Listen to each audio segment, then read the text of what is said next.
Ladies and gentlemen, we are live. Right, hello guys and welcome to the Reef Talk live stream. Today we're going to be discussing, basically it's going to be an update on my sump for my Waterbox Nano. It's been up and running 6 months now. The sump is basically now how it's going to be, probably no more changes. So I'll tell you a bit about it and I'll talk a lot about the fact that I'm going skimmerless. Before we get started, I want to say a quick thank you to Paul, aka Fish Palace. He was the one who suggested this live stream, and so thank you very much to him. He is responsible for this topic. If there are topics that you want me to discuss, then please let me know. Put it in the comment section, not in the chat. And if you see a topic that you like the look of, give that comment a like, and I'll choose the most popular ones, basically. So let's have a look and see who is in the house. We have Aquatic Unstuff, Jack Spencer, AD Warbo, Nikolai Morell, James Marshall, and American UK. Now, I'm just going to pause for a quick sec to make sure you can see me, because I can see someone saying video is awful. Are you telling me that the video quality is bad? Tell me how it is. If it's bad, let me know. I think it should be okay. I'm trying the fancy new camera today, so with a bit of luck, it should be pretty much bang on. Anyway, I'll assume it's good until I see otherwise. So first off, why have I gone skimmerless then? Do you know what? Let's start by sharing my screen and getting a picture of the sump in so you can see what we're looking at. Pixelated. That's really weird. Quality is bad. Okay, do you know what? Let me try quickly changing to this bad boy. How's that? Is that better? I hope it's not better, to be honest, because this is a cheap camera. But that let's start first off. So lots of people saying it's blurry. I'm all censored, but let's see how that is. So I've changed camera to a different camera now. This one here. Let's see if that's any better. That's better. AD Warbo says great.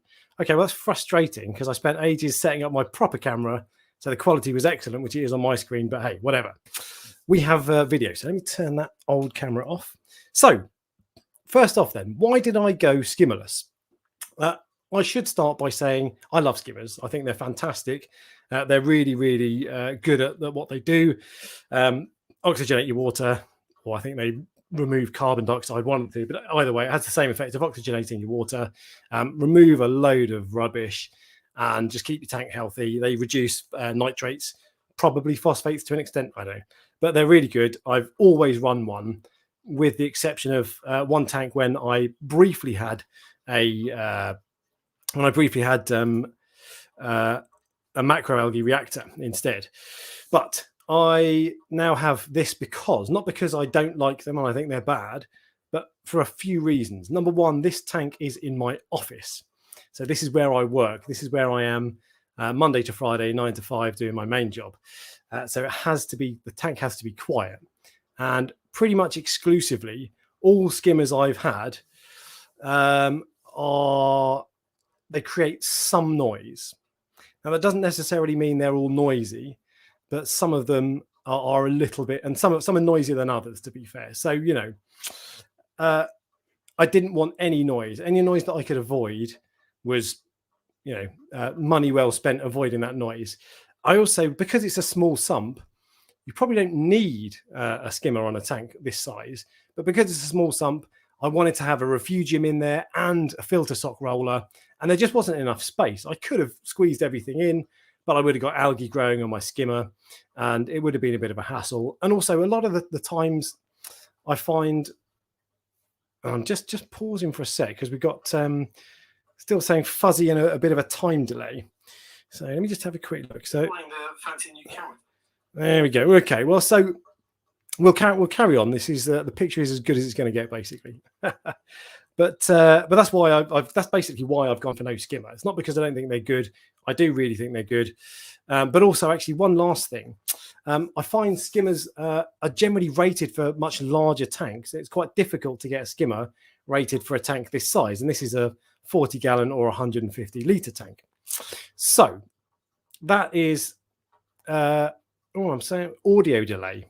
All right. Well, we're gonna have to crack on with it. I'm not sure how to change that, to be honest, but we'll keep going. So anyway, yeah. So that's basically why I've gone sump free. So now let's pull up my sump then and show you what's what.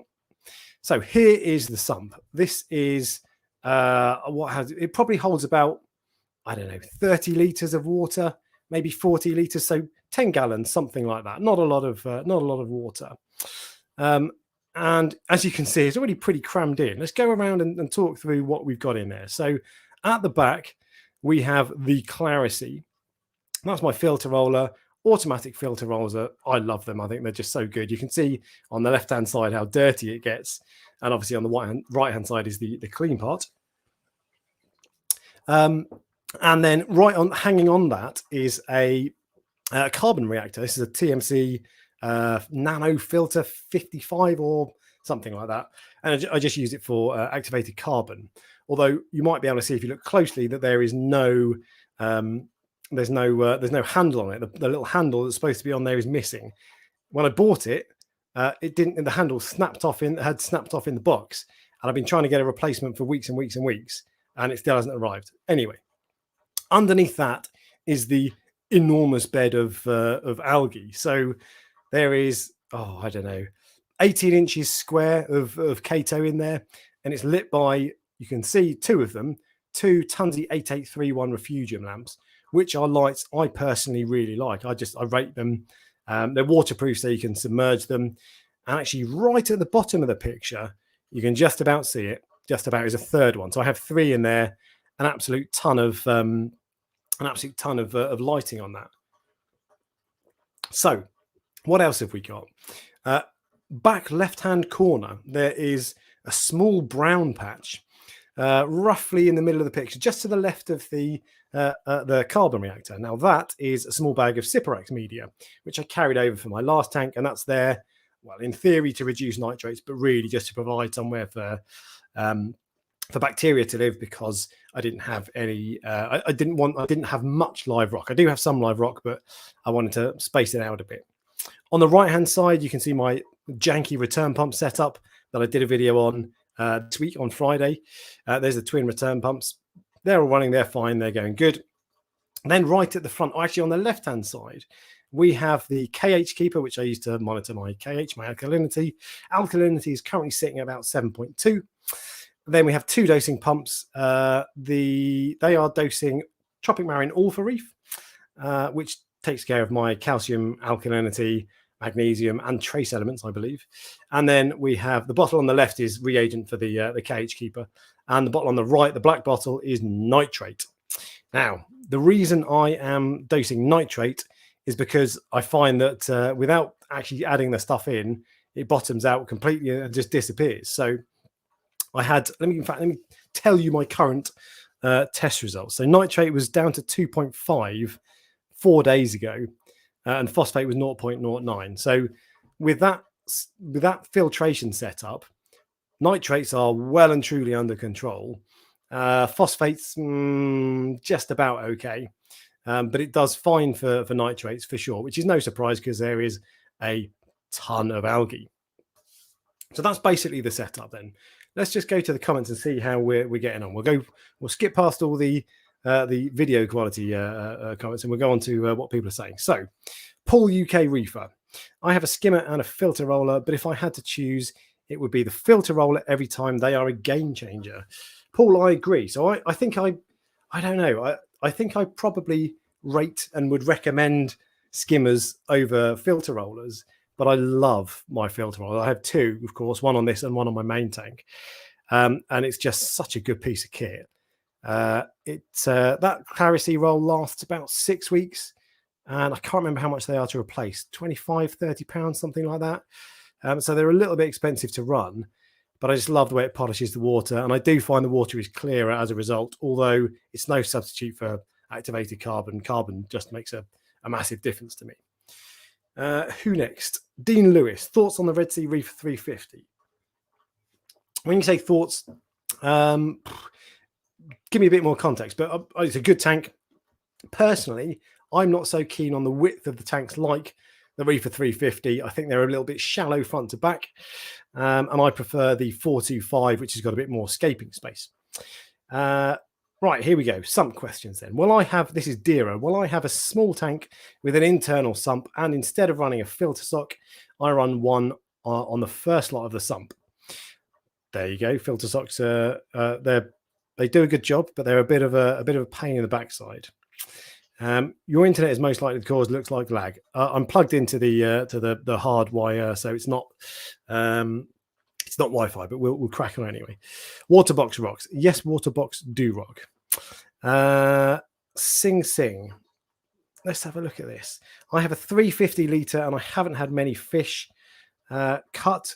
It is in maintenance, but I had a rise of nitrate and phosphate, so bringing levels down and taking annoying hair algae. Yes, hair algae is annoying. Doug Dorat from Frag Farm is in the house. Doug, how you doing? Good to see you. Kenny Reef says, unfortunately, I always have ick in the system, but I forgot to turn the skimmer back on after feeding. I always have white spot outbreaks on my tangs. Is this related? Let's put that up on the screen. So you're getting ick because you've turned your skimmer off. The two, I would be very surprised if they are related. Would it stress the fish perhaps if there's less oxygen? Maybe, I suppose, possibly, but it doesn't seem to me like that would be something that is related. I suspect that is just a coincidence. Tangs are white spot magnets. But I'd be interested to see how you plan on tackling that. Are you going to go fallow, take all the fish out, or not? We'll see. No Beef Happy Reef says, best move I made was to remove my filter roller, my roller filter, fill that chamber with Cheeto, Kato, and use a good skimmer. So there you go. So skimmers are not a bad thing at all, and that's not the purpose of this video. I'm just really going to talk around the update of the sump, but skimmers I think are very, very good. It's just that I chose not to for noise reasons primarily. But yeah, filter rollers I personally really rate. Kev's Reef. On your Refugium, do you run your Tunsy lights in the water or above it? Right. So, Kev, I do a little bit of both, and now I'm going to risk putting my face up large and to see if the quality is any better. So I run my Tunsy lights submerged. In fact, you know what? Let's go back and show you. I don't know if you'll be able to see that, but they are just about submerged. Let's take a look. Here we go. So you can see what is going on there. Is that flickering for you guys as well? I'm going to stop sharing that. So yeah, so they are just about submerged. They're about a centimetre under the water. And one of them is right at the bottom of the tank. Although what I found, I might be changing this, because what I found is that the Tunsy Refugium lights, when the algae grows out, it sits right in front of the light, and it kind of blocks it. So I think that the light doesn't penetrate as far as it should do. So I'm thinking,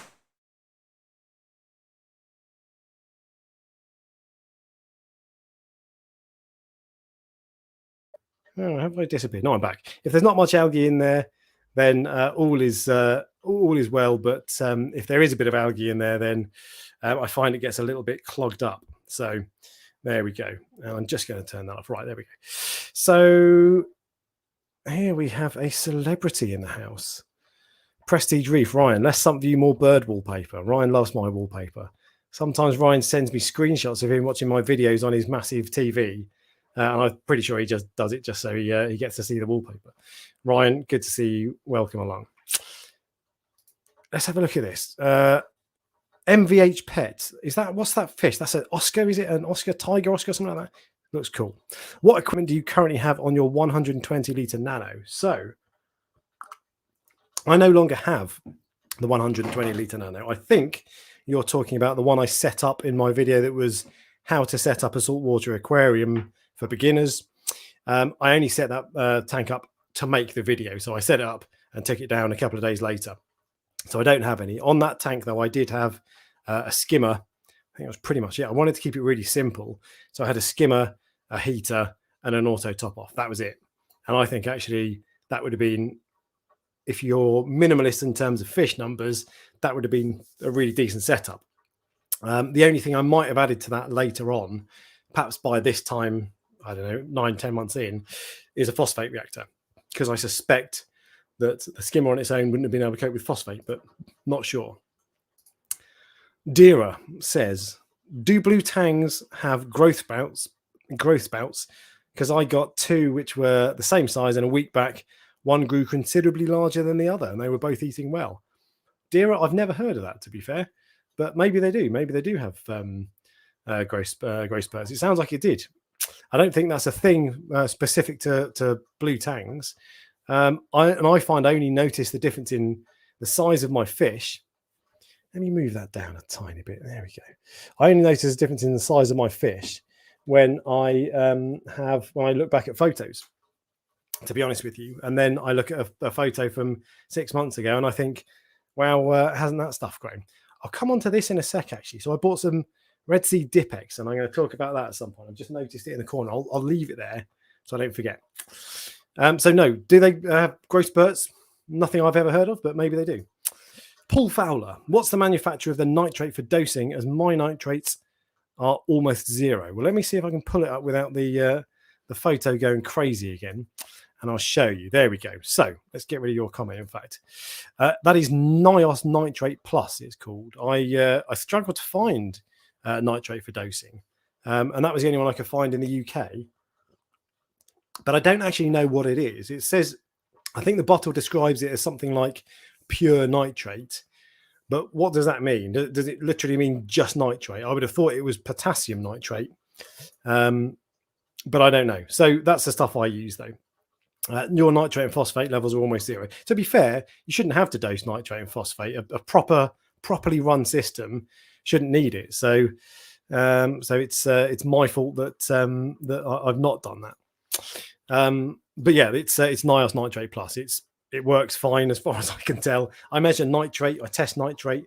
When I stopped dosing, well, actually, you know what? First off, I started dosing and took my eye off the ball and wasn't testing, and nitrate got up to 37, and then I stopped dosing and it got down to 2.5. So I've started again. I don't know if it adds other stuff, other trace elements. If it is potassium nitrate, obviously it will add potassium. That's not necessarily a bad thing, though. But yeah, I don't really know what it is, and I don't have kind of long-term thoughts, but so far it does the job, and it helped as part of my plan to pull me out of Dino flagellates. Right, what have we got next? Hello from Scotland. Scott Morrison, welcome to the live stream. And we have Red Scorp again saying sexy bald reefer. Now, when I've watched my last weekend, I did the live stream that you saw as well, Red Scorp. I saw your comment there. You made the same comment. I watched it back afterwards to see how it went with my missus. She jumped on it and was like, who's that? Who's calling you that? I said, I'm assuming it's a bloke, but hey, maybe it's not. Right. We have another celebrity in the house. UK reefing YouTube sensation, Jay from Jay's Real Reef. Would you say your skimmerless setup is too efficient if you are having to dose nitrate? That is an excellent point, in fact, Jay. So yes, and what I should actually probably do is either turn off 2 of the 3, or at least 1 of the 3 Tunzi lights, or maybe open the valve. On the Clarity, they have a little valve that you can just swing open, and it makes some of the water pour out, so not all of the water goes through. So what I should probably do is either increase my feeding, but I don't want to do that in case, well, because it is likely to increase phosphate. I should either do that, though, add more fish, or reduce my filtration. And I don't plan long term on dosing nitrate. I think that feels a bit daft to have really efficient filtration that's pulling out all your nitrate and then add more in. I do like the idea, though, of it being of kind of heavy in, heavy out, but it's quite a young system. So, but yeah, you're right. It is too efficient, and actually too efficient. It's not in a good way, but I'm hoping that as it kicks on and builds up, things will get better. I did see a comment quickly down here. I'm going to chuck up on screen. Doug says it's sodium nitrate, but it's getting hard to find as they have tightened up regulation, as it can be used for explosives. Well, there you go. So maybe my tank will blow up. So sodium nitrate, I'm less keen on, actually. I don't want a build up of sodium. But either way, and all the more reason for me not to use it long term. But there you go. It's sodium nitrate and it's Nios Nitrate Plus. Dira, would you recommend a refugium for a 200-gallon fish only? I've never had a fish only tank, and I suspect you're going to want fairly strong filtration. So maybe a refugium is the way to go. Maybe it's not. I don't know. I like refugiums anyway. One of the main reasons you want a refugium is for pH benefits for your corals, because it will balance out your pH and keep it slightly higher at night. You don't need that really with, I don't think you need it anyway with fish only tanks. Certainly not the growth benefits. So would I recommend a refugium? Maybe. It depends what kind of fish you want to keep. Because one of the great things about a refugium is that it's a place for wildlife to grow, and the amount of mysis shrimp, I think they're mysis shrimp, amphipods, copepods, stomatella snails, the amount of stuff going on in my refugium here, not in my main tank, fun enough, but in this refugium is insane. So maybe it'll provide some food for your fish. I don't know. Kenny Reef, do you see any negative impacts on your system without the skimmer? Would you run your peninsula with that one? Good question. I don't know if I see any negative impacts on it without it. It's hard to say. I don't think so. I think it's that I don't think that. So I've got some issues with them, with the corals. The corals don't look great at the moment, but I don't think it's related to the skimmer. I think it's because my phosphate is slightly elevated, and that's probably the main reason. And it's still quite a junior tank.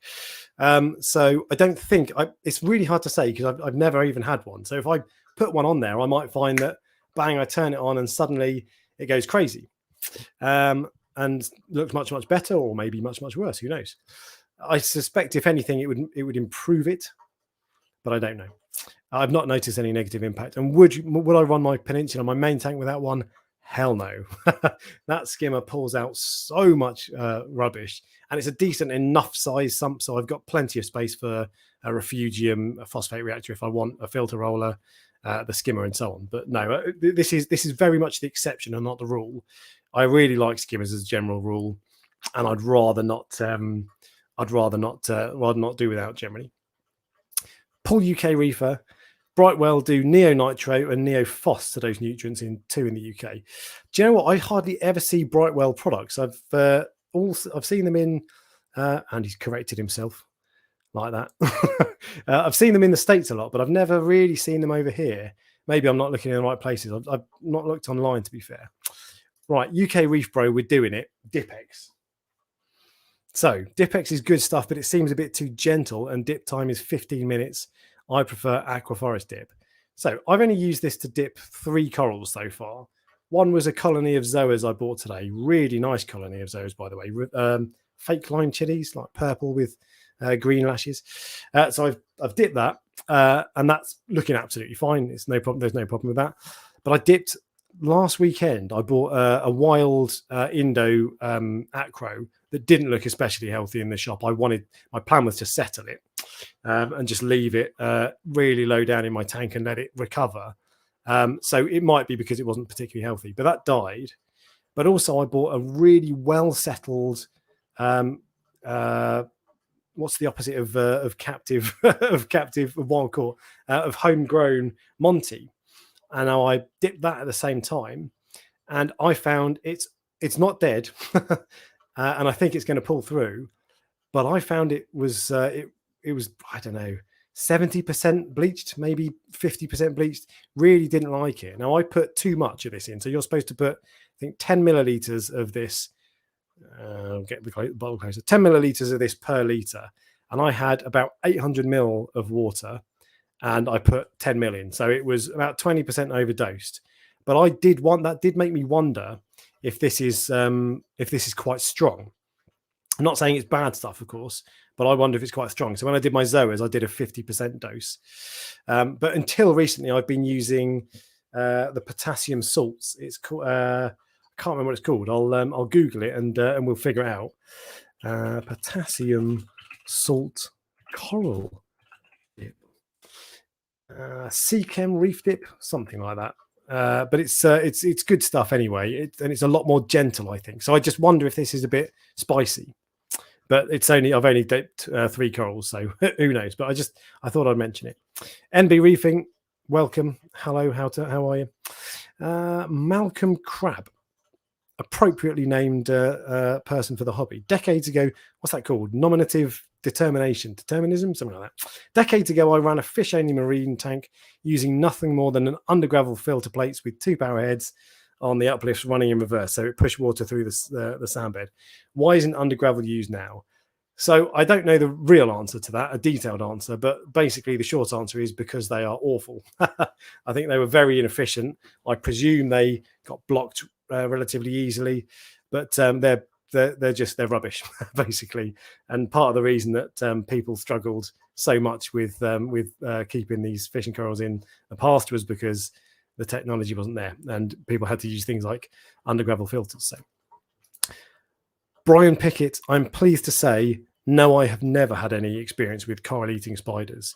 So the only spiders I'm aware of that eat corals are zoa-eating spiders, zoa spiders. And from what I understand, they are a particularly nasty pest to get rid of. But no, I've fortunately never had any nasty experiences with them at all. Doug says better to have a build-up of sodium than potassium. Fair enough. And actually, I guess if I'm doing water changes, which I do every week, then the sodium should balance out. That should be okay. Why is there no super chat function available on your streams? What? No super chat function? Super chat. There is. There we go. You can't really see that very well, but there is a super chat function. But please don't feel any pressure to do a super chat. I do these for funsies and for helping everyone out. But either way, Red Scorp, no one can take her space. After all, she is the main sponsor of this reefing channel. That and my wallet. By the way, so I did the joke on the video from Friday that I'd like to thank the sponsor of this video, my wallet, and I saw a couple of comments that made me think people had interpreted that as me criticizing other people who are sponsored. It wasn't the case. Thought it was just a joke. And I will, at some point, I'm likely to be sponsored on the channel. It's not going to change things. I'm always going to do things the same way. But anyway, Gary Disher, back on topic. Is it more beneficial to run Skimmerless system on a brand new setup, ugly stages? Do you know what? So whenever I've set up a tank, I've always turned my skimmer on straight away. But really, there's I don't think, apart from this tank, I don't think I've ever done it without a skimmer right from the word go. But in theory, if you've got nothing in your tank, no nitrate or phosphate or food going in there, then maybe it's a bit daft to have the skimmer on, pulling everything out when it's so clean. The way I see it is that that's fine, and you build up fish food quite quickly, and it's no problem. So I've never had a problem with doing it that way. There's probably a better technical answer, but no, I wouldn't actually say so, purely based on my experience. But as I say, there's probably a better actual technical answer than that. Dira, have no corals because they are illegal in India, and for other species of fish like wrasses will have to get a chiller after 4 months. After the tank matures, it gets hot here. Wow! So I didn't know corals were illegal in India. I've got a feeling. I can't remember his name. There's a guy who used to comment on my videos, I think was in Bangladesh, and I've got a feeling he told me they were illegal there, actually.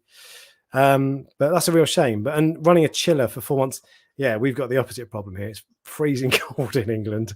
It's about 8 degrees at the moment, and it's been raining for the last week. So, yeah, opposite problem. Never going to have to use a chiller over here. I use Revive on the higher end SPS, but also try to get them from a trusted source. Amen. I found other dips strip high-end stuff. Yeah, so this is, I think, the thing that makes me wonder is, in fact, I'm going to pause and come back to that because we have UK Reef Bro has figured out the super chat. Thank you very much. See, it works. Thanks for all the content. Thank you very much. That's very kind of you. So high-end corals. Yeah, do you know what? So when it comes to high-end corals, I don't know about high-end necessarily, but let me just see if I can find that one again. Here we go. It was this one, wasn't it? Yeah. So does I don't know if high-end corals are more sensitive necessarily. Some corals are more sensitive, and certainly expensive wild caught colonies, in my opinion, are, or in my experience, sorry. And I just love buying homegrown corals. Doug Dorrit, who's from Frag Farm, in fact, I'll post his coming up here. He runs a coral farm called Frag Farm, funnily enough, which I visited a couple of years ago. And one of the great things that about coral farms, and there aren't many here in the UK, so I don't know a lot about them, but one of the great things I find is that they buy the corals in, settle them for 6 months or so, and then frag them.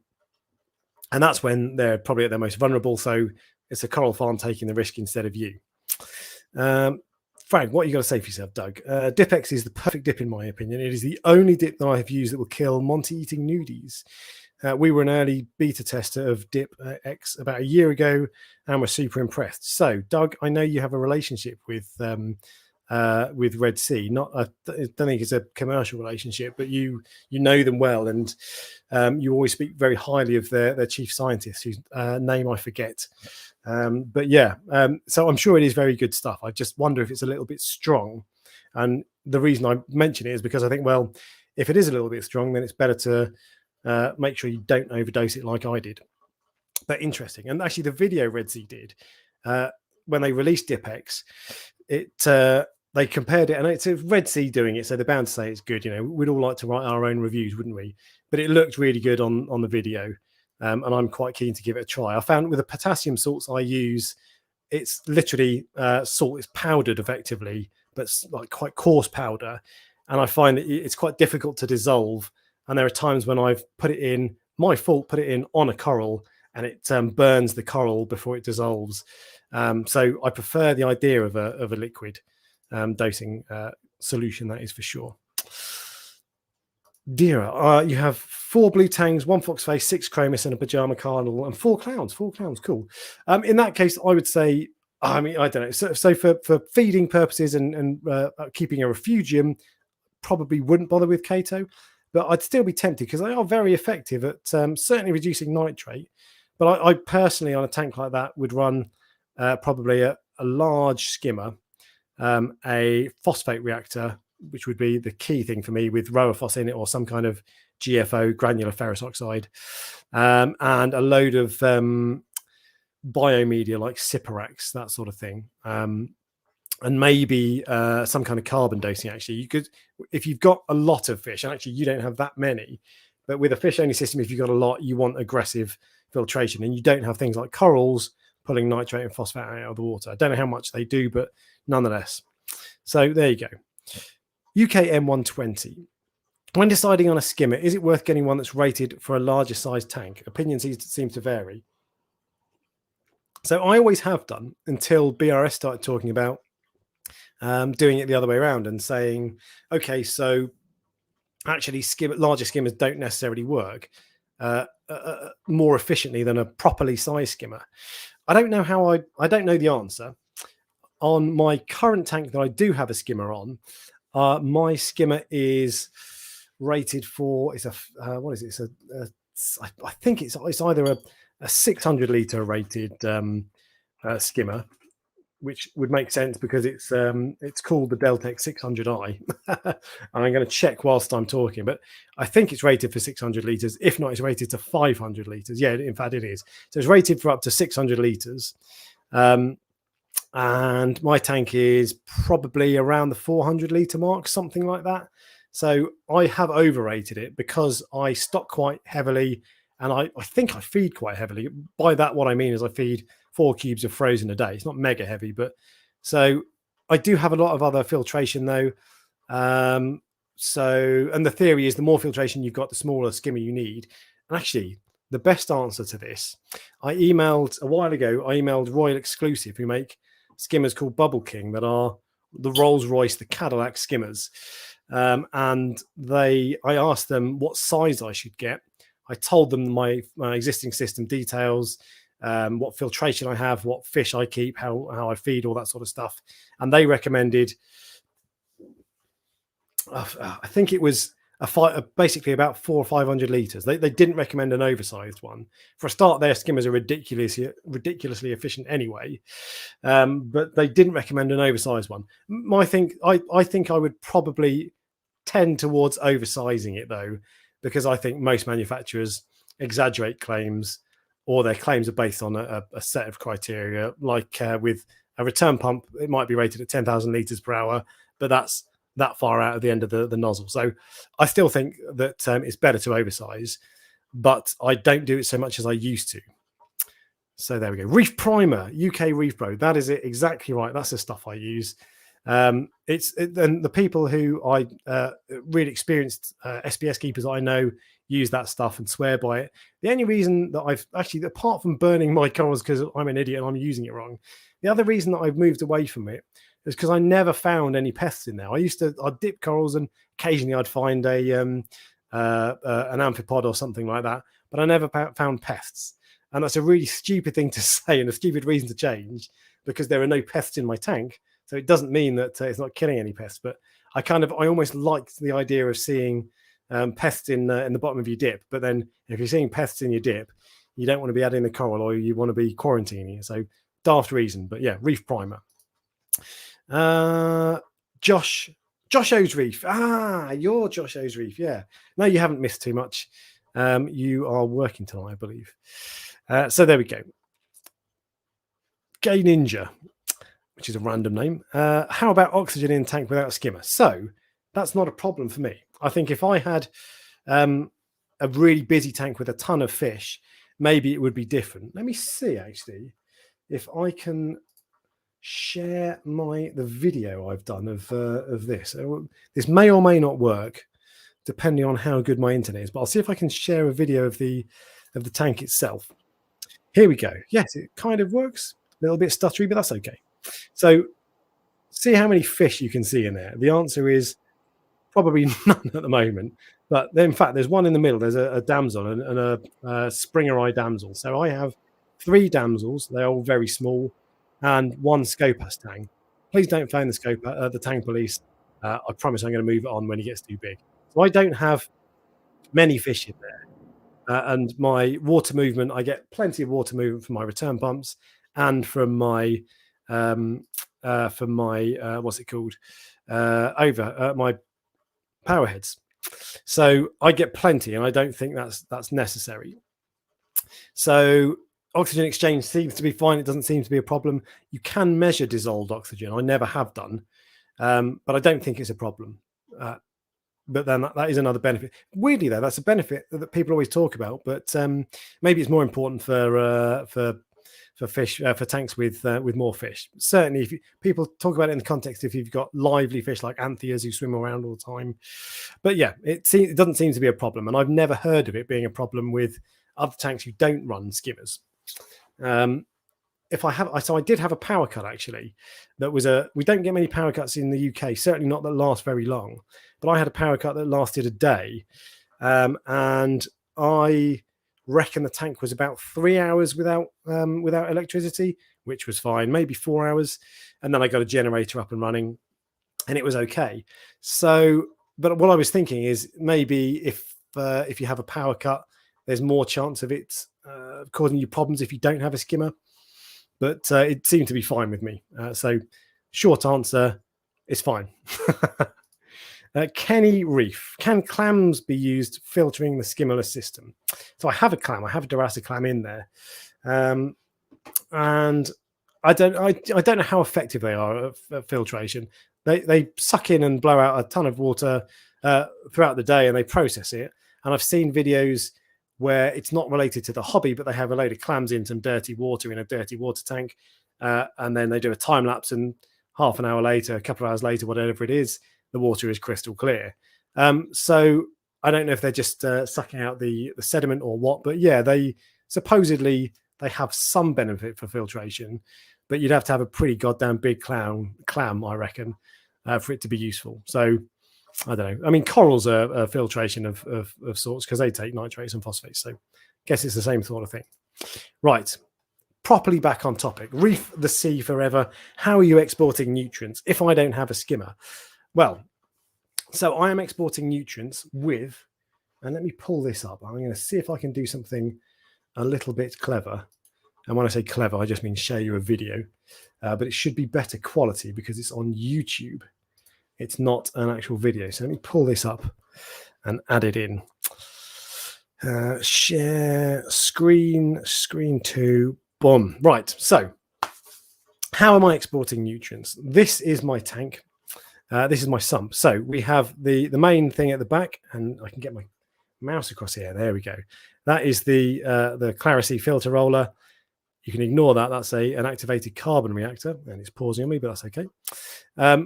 So this is probably doing a fair amount of work. The auto filter roller. Below that, we have an enormous bed of algae. There's a load of Kato in there. It's probably an 18-inch square space for algae. And my nitrates, just if I don't dose nitrates, they bottom out and go to 0. So that's how efficient it is. And I was saying earlier that I should probably remove some of them because it's too efficient. But that's my filtration, basically. I do have a bag of Cyperax media in there.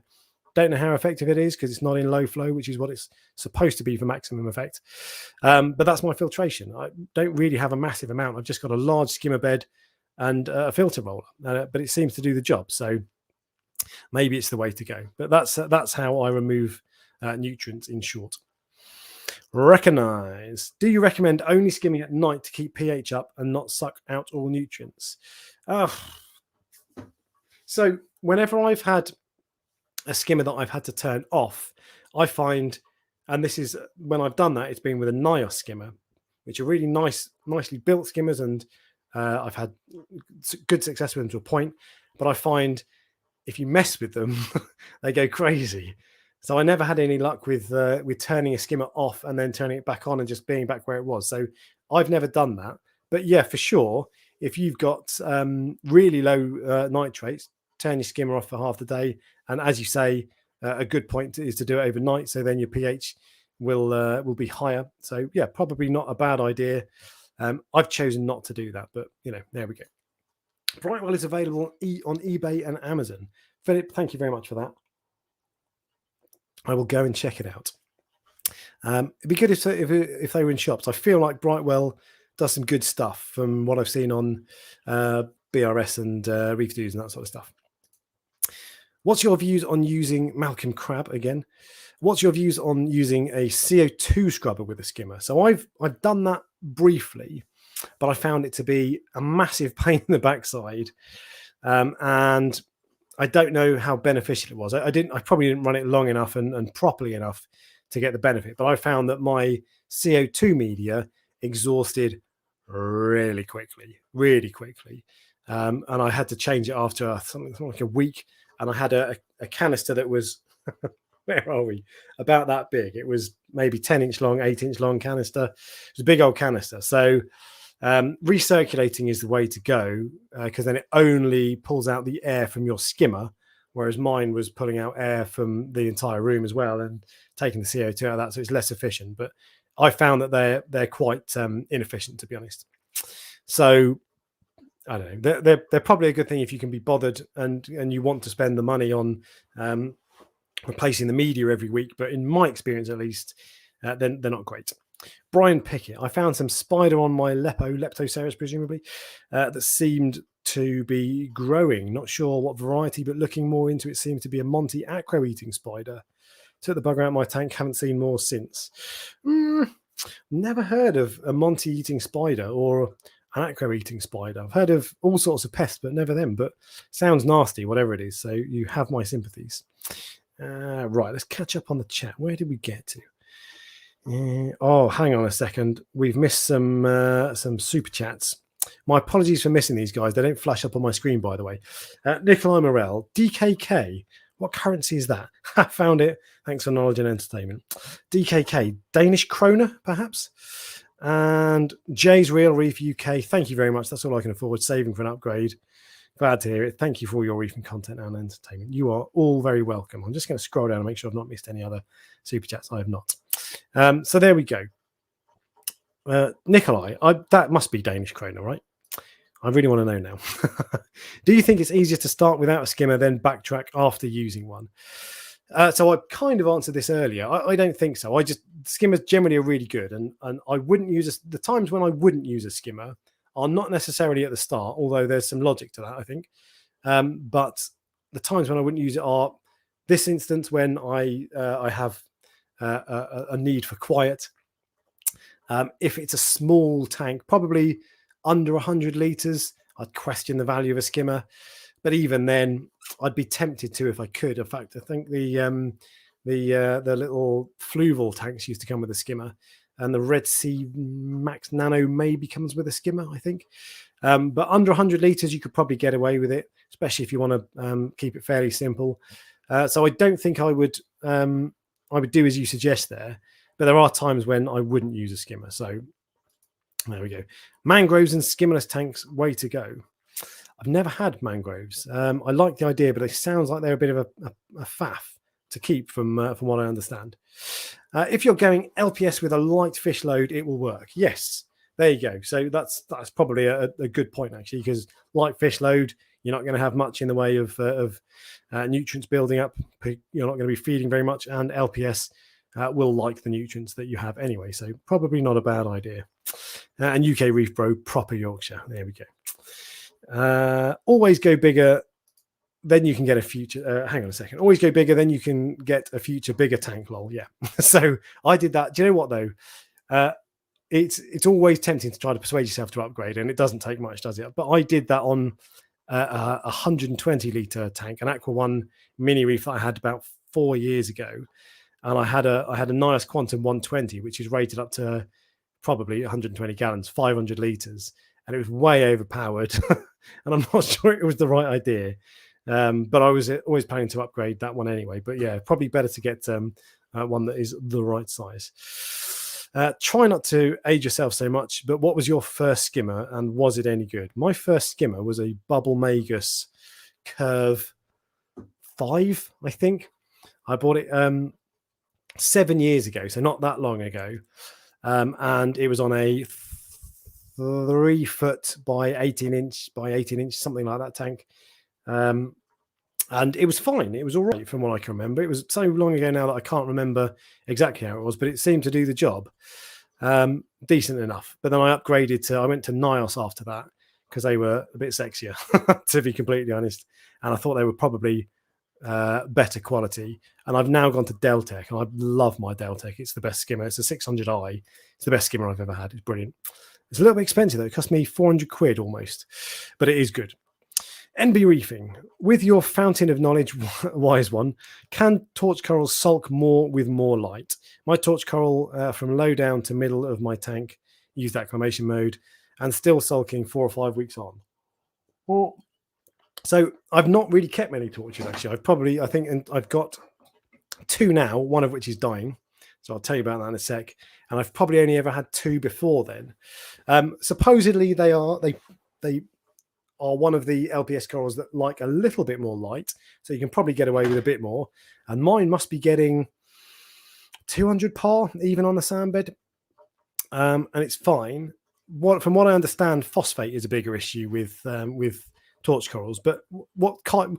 If you go and check out the, I'm trying to get my words here. Go and check out the Tidal Gardens video on torch corals. Than knows a lot more than I do, and he's done a really good video about it.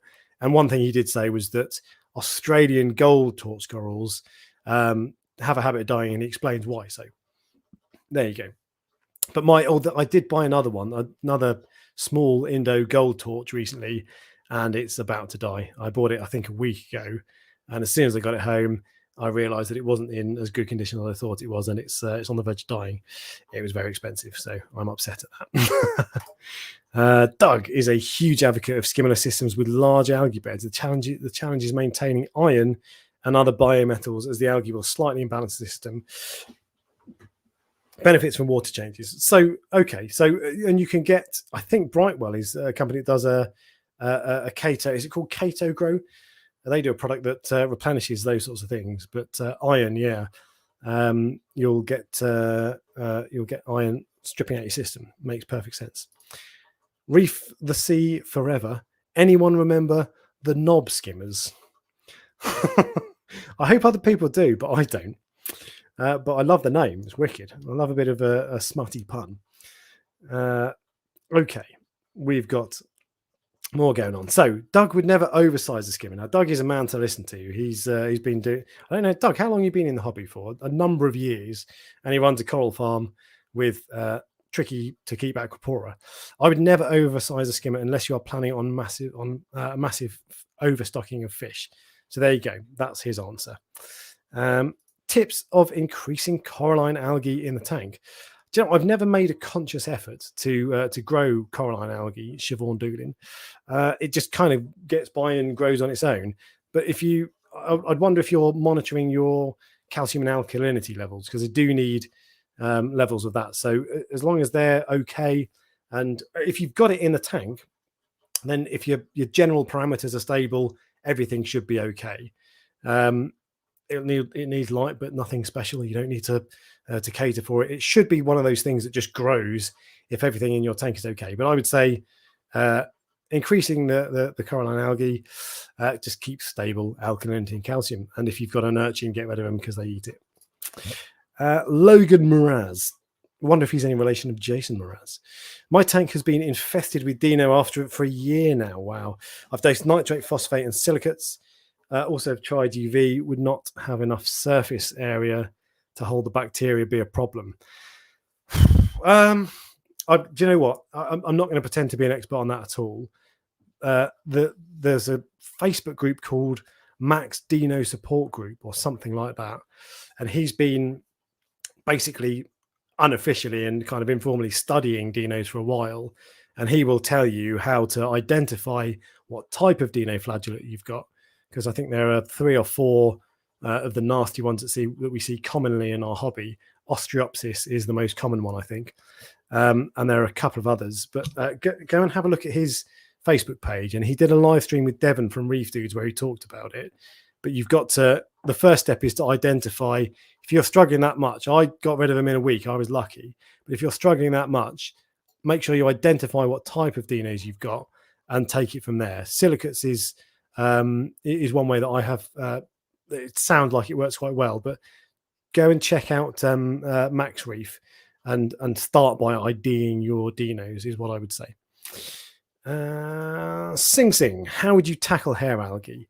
So I like using urchins, blue tuxedo urchins. I've found in the past they do a good job on that, but I would also manually remove. So just pull out as much of the stuff as you possibly can do. Is my beer running dry? Yes, it is. That's okay. Pull out as much of the stuff as you possibly can do. Get your nutrients, get on top of your nutrients and make sure your nitrate and phosphate are in check. And get, if you've got a big enough tank, you can go for tangs and fox faces, that sort of thing. I particularly like fox faces, but also try blue tuxedo urchins. People often say that if you've got a ton of green hair algae and you're eating low nutrients, it's because the green hair algae is sucking up all the nutrients, which makes sense. So there you go. Maybe that's it as well. You might have low levels as well. I don't know. Doug again. When running a large refugium, there is benefit in choosing a salt with high iron content. Okay, so maybe Red Sea Coral Pro, something like that. Jay is in love with the Scully. Let me just do this for you. I'll tease you. Ooh, there it is. Look at that. Oh yeah. You like that, don't you? Yeah, it's pretty awesome, isn't it, to be fair? I would like that coral very much indeed. In fact, NB Reefing suggests Flux RX. Now, I've never used that, and I prefer not to use... I prefer just to try to deal with the problem than add something. But with that being said, I've seen quite a few people talk about Flux RX, actually. Is that the Blue Life Flux RX? I think there's a product by Blue Life as well. Maybe it's the same thing. But yeah, have a bash at that as well, or do some research into that, I should say. But I like to use natural methods personally, but that stuff does get rave reviews. We are having some inter-chat. Jay's Real Reef, UK Reef Bro missed him. That was a really good. I don't know if you guys have seen that. There was a video that a few YouTubers went to a coral meet in the UK. Jay's Real Reef did a video about it. It was called Crackner, as you can see there. It was a really good video. It was interesting to see. Recognize, what's your view on ultraviolet sterilizers? So I have one at the moment. It is a 55 watt, so it's a large UV sterilizer, but I'm backing it off. So I got it to deal with dino flagellates, which are long gone. And I just kept it on just because. I have had, white spot in my tank, actually. I've never mentioned it in a video because it was quite insignificant, actually, to be honest. But I bought a Great Barrier Reef blenny, a tail spot blenny, I think they're called. And he died after a few weeks. And I just thought, well, maybe I presumed he starved and he wasn't eating. But then I posted a photo on my Instagram page at Reef Dog. And one of the big pages picked it up and reposted it. And a load of people commented saying, white spot. And on this macro photo, I had a closer look and it had white spot.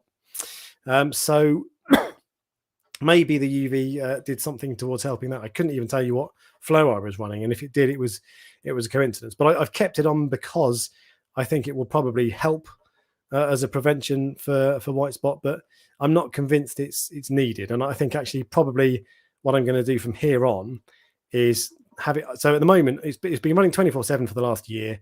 About a month ago, I turned it down to 16 hours, and I might have even turned it down to 8 hours a day now.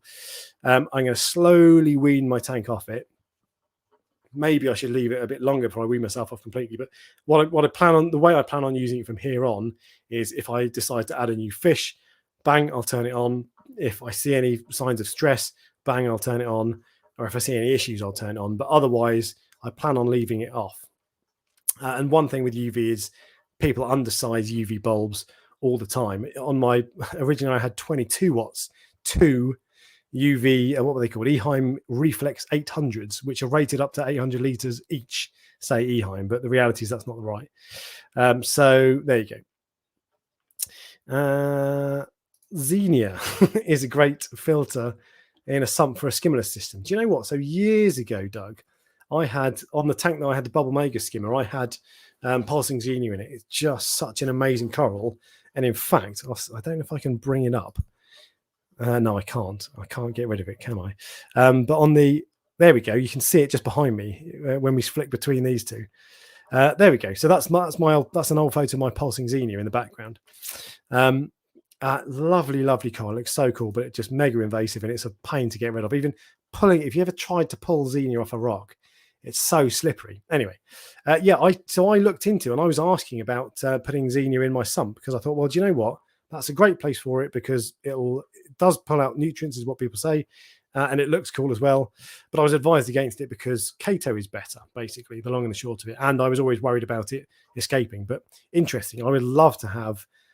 Can you imagine having a sump full of pulsing Xenia? That'd be so cool, unless it moved into your tank. Recognize. How often do you change roles? So on the Clarity, I believe I change every 6 weeks. Although I couldn't tell you, to be completely honest, to 100% accuracy. On my X filter, it's about the same. And they're quite big old rolls on the X filter, and they don't last that long. I find they don't last very long at all. So quite often, and it's quite expensive. Dearer. Have a huge skimmer, Clarity, and a whole section of biomedia and bioreactor and UV, and that was blue tanks. You said, 2 blue tanks. I said you had 4. I thought you said 4 clownfish. Anyway, whatever. That is dearer as far as I'm concerned. That sounds like a pretty spot on setup. So there you go. UK Reef Bro, do I feed my corals? Now we have a coral farmer in the house, so he will chip in with this. Maybe he already has done. Do I feed my corals? No, I don't. I went through a spell. I met someone from Red Sea at a coral show a couple of years ago, and actually this was through Doug. I got they gave me a bottle of Red Sea Reef Energy AB Plus before it came out. The idea was I'd try it for a couple of months and then make a video when it was released. And I used it for a couple of months. I used up the bottle that they gave me, and then I started buying it myself as well because I really liked it. But I found latterly that after using it for about a year, it's good for corals, particularly LPS. But I didn't notice a difference between the times when I was using it and the times I wasn't using it in terms of growth. And I certainly didn't notice any difference in the health or color of my SPS corals. And I was worried that it was feeding. I had Aptasia before I had a copper-banded butterfly. I had digitate hydroids. I had what are those annoying snails, vermitid snails. And I was worried it was feeding them. So I don't know. It's I don't feed my corals, and I think it's completely unnecessary, certainly for beginners. And I think that my opinion of feeding corals is that if you've got LPS, it's probably not a bad idea, but I still wouldn't do it necessarily as a matter of course.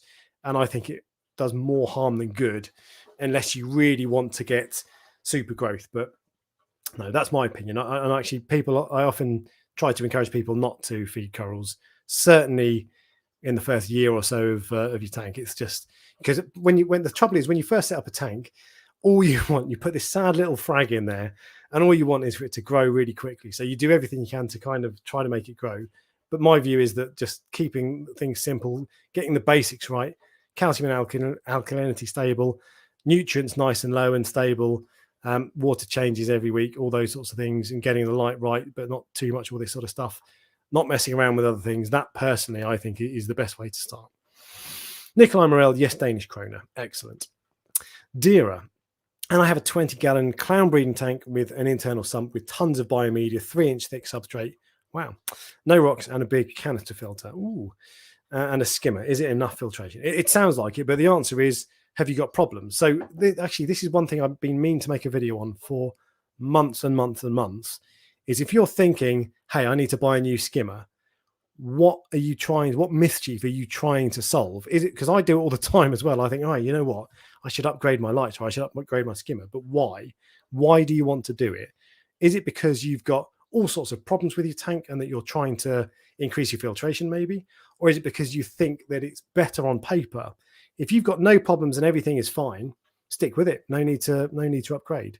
But if you've got problems, identify the problems and see if that's the solution to it, is my answer. Max Nano does come with a skimmer. I run mine, unsure how effective it is though. Paul's quite a wet skim. There you go. So, but that was in the context of small tanks of 100 litres or less.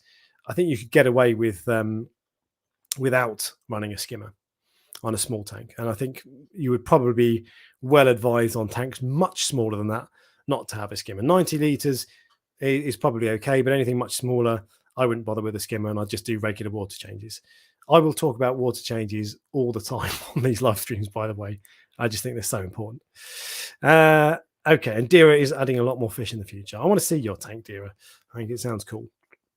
UK Reef Bro, what is your favorite reef equipment gadget? So I like things that make my life easier. There are a couple of things. So I've recently bought, my main tank is lit by Evergrows, 2 Evergrow panel lights, and they're really good. I do like them, but I've never quite been happy with how the tank looks under white light. And I've just put 2 Kessel A360s on them. I think I'm going to buy another one. The old ones, not the A360Xs, the WEs, because they're quite expensive. And it just looks so much better. So I love the Kessels for the way they make my tank look. But I like things really in life that make life easier. So I love my Refloat Auto water changer. And in fact, it's so important that I'm going to put it in the comments. Refloat Auto water changer. There it is. It's just such a good piece of kit, and it helps me do water changes every week. Without that, I don't think I'd have kept it up. I love also my Reef Factory KH Keeper Plus. I was given it for free, so I'm bound to say that, but it's brilliant. It's so good. I got so fed up of testing alkalinity, even with the Hannah checker, which was really good and really quick. But it's just having it testing all the time is fantastic. And there've been a couple of times actually where my KH Keeper has told me that my alkalinity was, I don't know, 5 or 12, something really crazy. Like actually, I was on holiday recently and it messaged through to say your alkalinity is 6 on my main tank. My alk normally runs at about 8. And I thought, oh God, that's such nonsense. What a load of rubbish.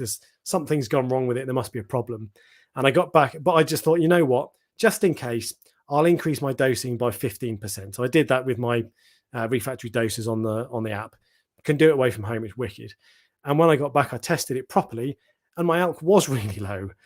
So as in, I double checked the test with a Hannah checker, and it was right. My KH Keeper was right. The alk was low.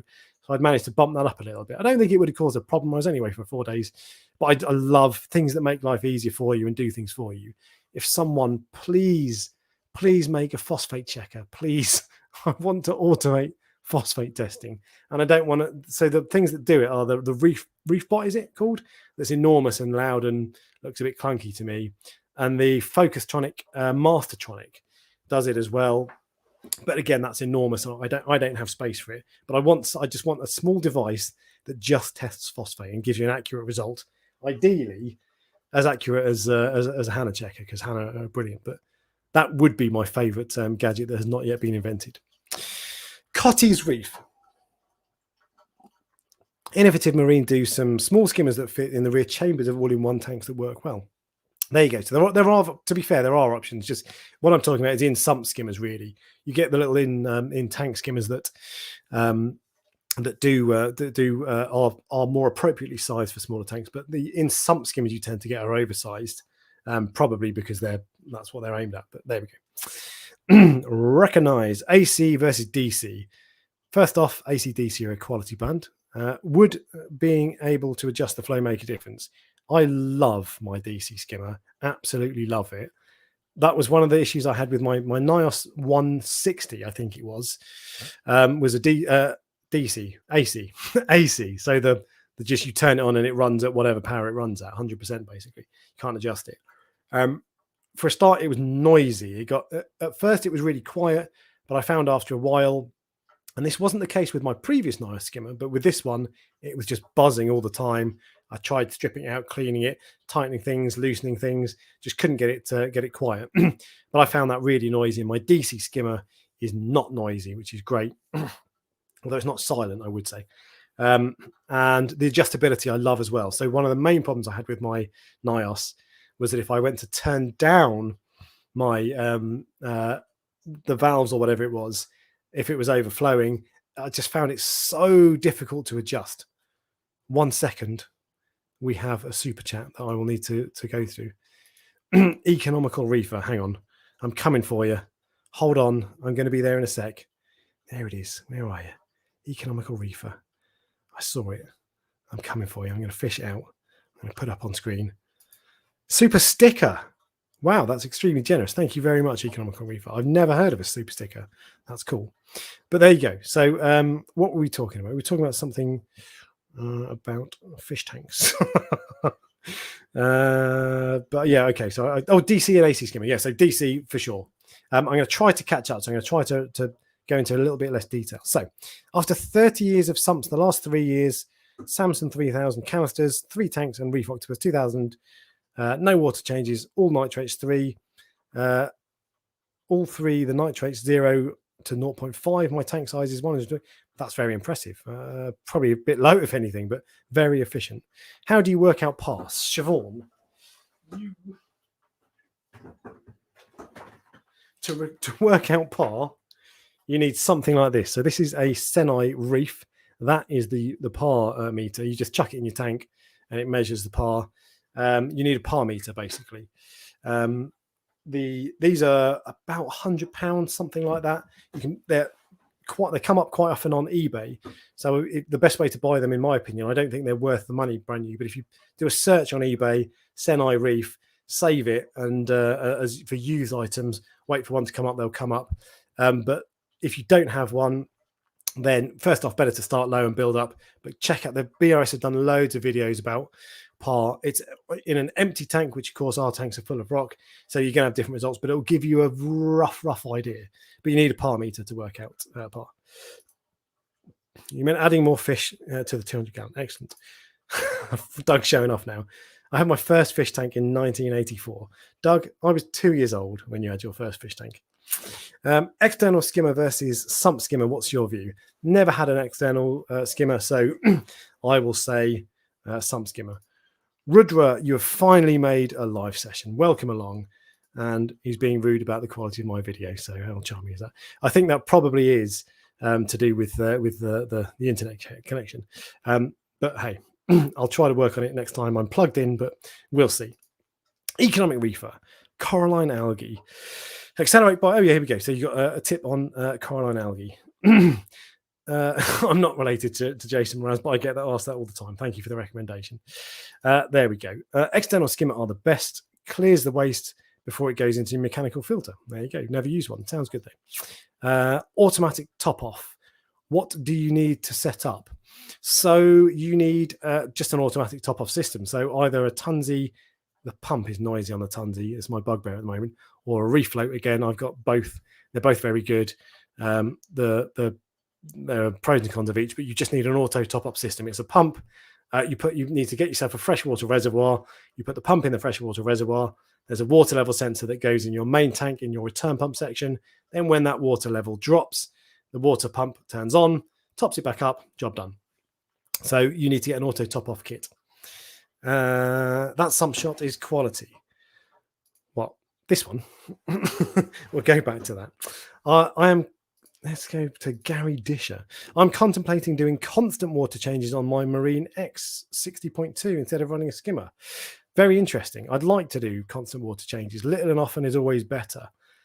So that's good. I think Reef Dudes, Devon does constant everyday water. I think he changes like 2% a day, 1% a day, something like that. Having the setup to do that automatically is what's always put me off there. So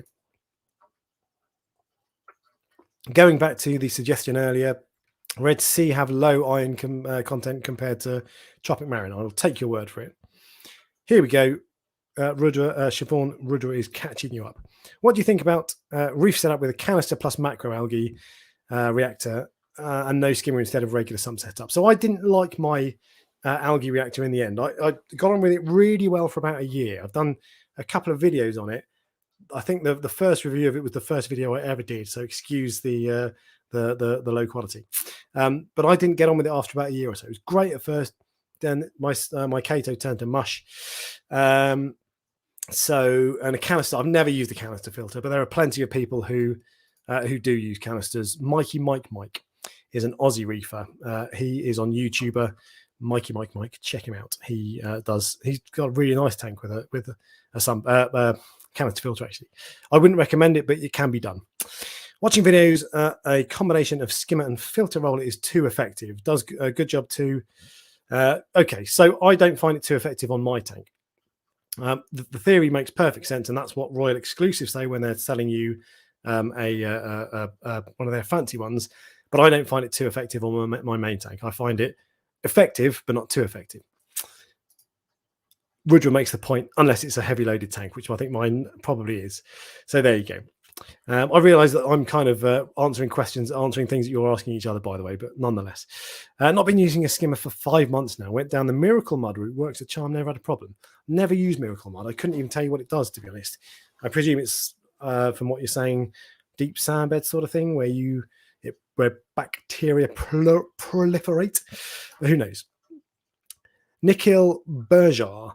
Hi guys, would you recommend starting off with Skimmerless? My planned nutrient export would be a Refugium half the size of the DT and a canister filter from an old freshwater setup. Well, that's a big old Refugium, so it sounds fine. Pros and cons, I would always go for a skimmer on a tank that size personally, but a good size enough skimmer would be fantastic. Doug Dora has a 4 foot by 2 foot by 2 foot sump full of xenia. I don't know if you had that when I was there. I don't think you did, but that must look so cool. Callirpa grows much quicker than xenia. Yeah, but the trouble with Callirpa is it can go sexual. And from what I understand, if you don't light it 24/7, it can just go crazy. But that's always put me off. I don't know how likely that is to happen, but anyway. The carbon reactor, is it something needed, or something like a bag of chemically do the same thing? So carbon reactor, I think I've never used one, and I've never even looked into them, but I think they are for carbon pellets, like Tropic Marine. They do a carbon pellet. I can't remember what it's called, but I think that's what it's for. A bag of ChemiClean will ChemiClean is for what's it called? Oh, carbon reactor. I think you might be talking about my activated carbon reactor. Actually, ChemiClean is for that purple slimy algae stuff, cyanobacteria. I think so. Totes different. Stanislav Yanshev, what LEDs would you recommend for a 45 centimeter wide, 120 long, and 50 high tank? Looking for quiet ones. So that is basically a Red Sea Reefer 450, that kind of size. It depends what corals you're keeping, what your plans are from that point of view. Quiet lights, the quietest lights are things like the ATI Straton, I believe is passively cooled, so it doesn't have fans. Gives a really flat picture though, no shimmer, which I personally don't like, but they are good lights. What's the massive Philips ones? The Coral Care as well, they're passively cooled. My Red Sea Reef LED, I only run it at about 40% on this tank, but that is Pretty quiet. I don't really hear it. It's in my office and I don't really hear the fan. But most lights, when they are new, are pretty quiet anyway. I heard some people with when the Radeon Gen 5 came out, having really noisy fans, but that seems to have subsided now. And most lights are pretty quiet. But if you're really worried about it and you're really sensitive, try to find one without a fan. T5s. I think. Do you know what? It's been a long time since I've had an ATI Sump power. But I think they were quiet. They had fans, but I think they were pretty quiet, and they're very good lights. I've got a sump full of Aptasia, feeling it's a good filter feeder. None in the display due to Pests. Yeah, exactly. So I'm the same. You should see my my Weirbox. It's a disgrace. It's got more Aptasia than anything. Vermitids are, in my opinion, the worst pest you can get. Yeah, they're pretty nasty. Could I send you a picture like tomorrow on Insta if you don't mind? I would love that. Thank you. That's really good of you. Rather handsome young man called Reeftalk has posted as well. Thanks for that, Reeftalk. Thanks for joining in. Flicking smell checker. Spell checker issues, I'm guessing. Right. Loic Reca. My skimmer pulls mostly green skimmate. I wonder if it's removing the plankton that is beneficial to the corals. How can you control if you are cleaning the water too much? You're dosing phytoplankton then. You sometimes get funny color skimmate with that sort of thing. So maybe that was it. Yeah. How can you control if you're cleaning the water too much? Turn your skim off for half the day. Feed more. Reduce your filtration or increasing feeding is probably the answer, the short answer to that. Recognize. Did you see Hannah come out with an all-in-one checker that checks alk, calc, phos, and pH? I did. Someone sent me a message and told me about it and said it's coming to the UK soon. But it tested them all separately. I don't know. It's a niche product to me. It looks great, but it's 400 quid. And I'd rather I've got the nitrate, the phosphate, and the alkalinity checkers. They're the only ones you need. They're about 70 quid each. So £200 and you've got it all covered. If you've got a ton of money sitting around and you don't know what to do with it, then having it all in one is great, but it's not something I'm interested in, but it does look cool. Hannah does an all-in-one. I bet it's like 500 quid. Exactly right. I think it's 400, but I could be wrong. But yeah, it's expensive. Bill Clark, when you do your weekly water changes, do you ever check alk, calc, mag before it goes out into the display? Besides salinity or temperature, do you pursue the mixes as described on the bucket? The mix is not as described on the bucket more often than not. I never do test before and after. I never test magnesium. I probably have tested it once or twice on my tank, but I never test it. I never even test calcium. Maybe every 6 months I test it, but it's always about where I want it to be. Generally speaking, with the dosing I do and with most dosing solutions or many dosing solutions, if your alk's right, your calcium is probably right as well. The mix is not always as stated on the bucket, though. Sometimes the salt settles. Sometimes you get funny batches and all that sort of stuff. But with that being said, I've never had any issues that I can attribute to that. I always check 24 hours after water change my levels, and I can add anything top up if required. Yeah, probably not unsensible. I'm looking at getting 7.7. I'm looking at getting a new skimmer. The one I've got now is very loud. The tank in my bedroom. Right, I'm going to be doing a video very soon about how to set up a silent tank for your office or bedroom. The best way to do it is with an all-in-one system because they're very quiet and they're small and they have small equipment. But if you want a proper size tank with a sump, it's really difficult. I planned on doing this video 6 months ago when I set up this tank, but it's taken me 6 months of buying AI Nero power heads, Jekyll power heads, Tunzi power heads, all sorts of kit I've tried to get to the point where it's now more or less silent. And I say more or less.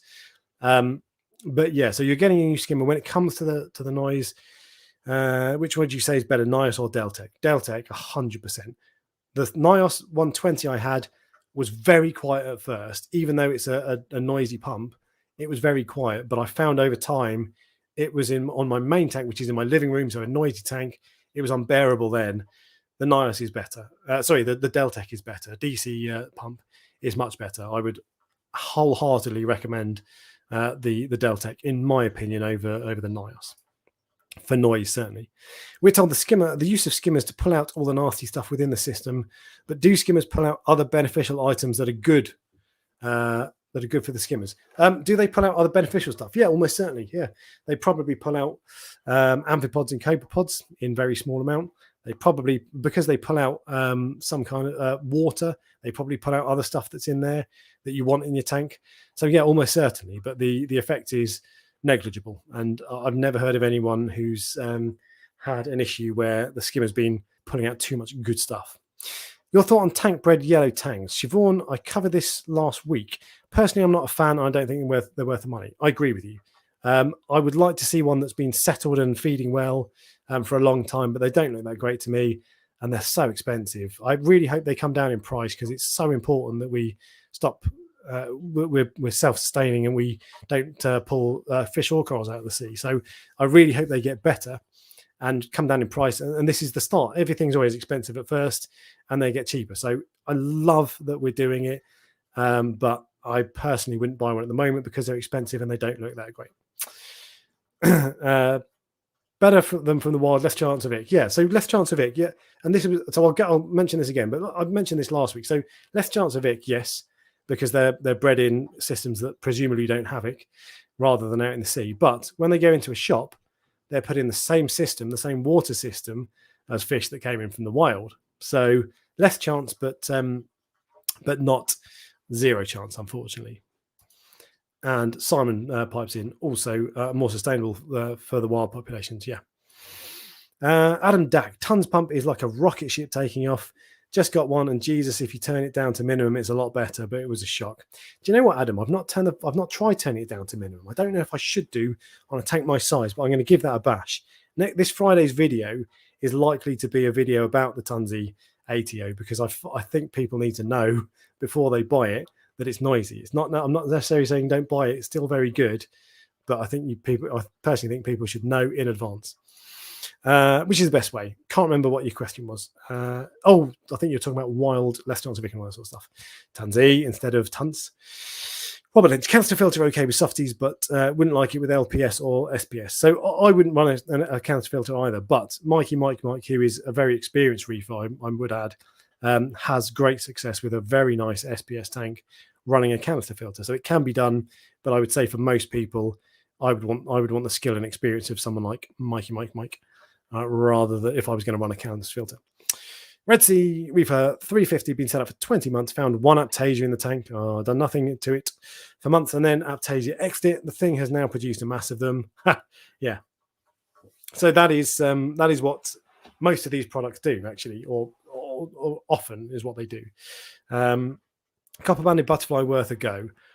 I would probably say no. Copper-banded butterfly. I've made a few videos about copper bands. They're an extremely difficult fish to keep. I have one, but it's no picnic.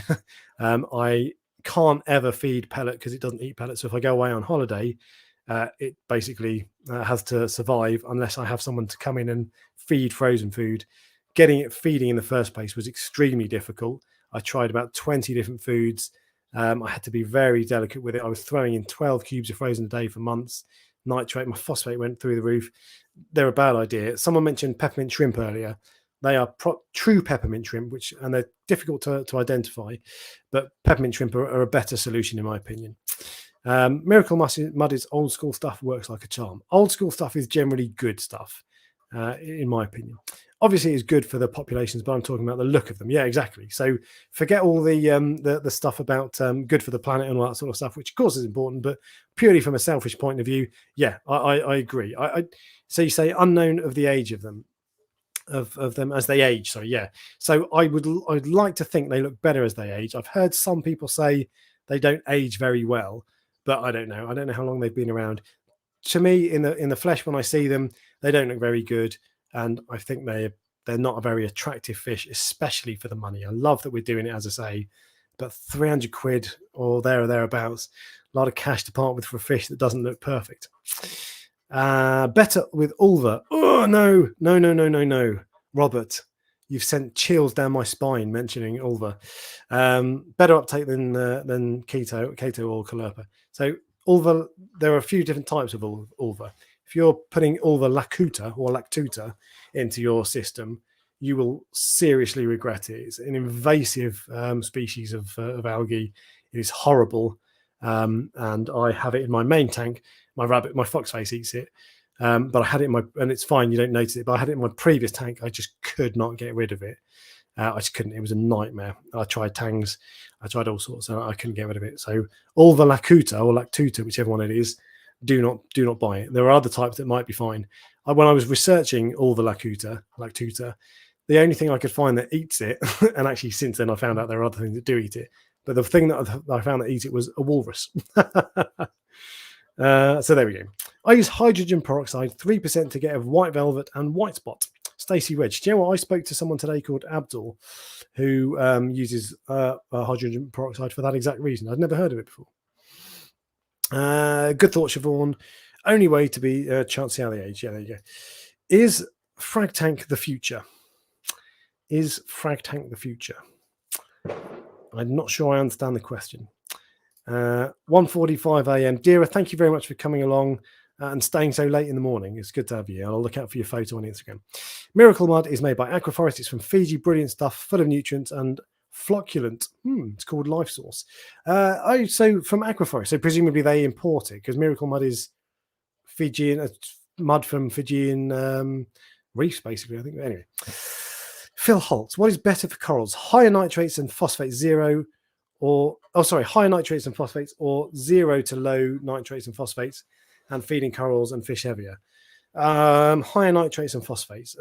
So for SPS corals, which is what I know most about, they don't like higher nitrates and phosphates. Supposedly LPS and softies prefer it or are okay with it. Low nitrates and phosphates and feeding more heavily is the way to go with SPS corals, in my opinion. But you don't want them to be too low, and that too low is a bad thing. I'd probably rather have too high than too low, if that was my choice. Phil, depends on what corals you have. There you go. So you're answering the question. Mo.D. Free Palestine. Political avatar. Alex, with an all-in-one 32-gallon, what do you think is a good media combo from experience? Alternative to a tiny skimmer, or is it they're a great skimmer available in the UK? So 32 gallons, that's what's 32 times 4? 120 litres. Decent size. I would use Sipperact because I like Sipperact personally. Sub porridge is late again, yes. But you're from Estonia, I believe. Is that right? So I'll forgive you. Thanks, everyone. There we go. I prefer low nutrients. There we go. Radical Reef. Yeah. I'm not going to publicise that. That's controversial, I think, is what is the way to say it. Would you use a Refugium instead of a skimmer? I will answer that with a picture of a tank running a Refugium instead of a skimmer. So I think skimmers are better, in my opinion, but this is running just fine. It's doing nicely. The corals are okay. I haven't quite got my nutrients at the right levels yet, but they're okay. Zoas are thriving and looking fantastic. But yes, I would use a Refugium instead of a skimmer, but I would prefer a skimmer.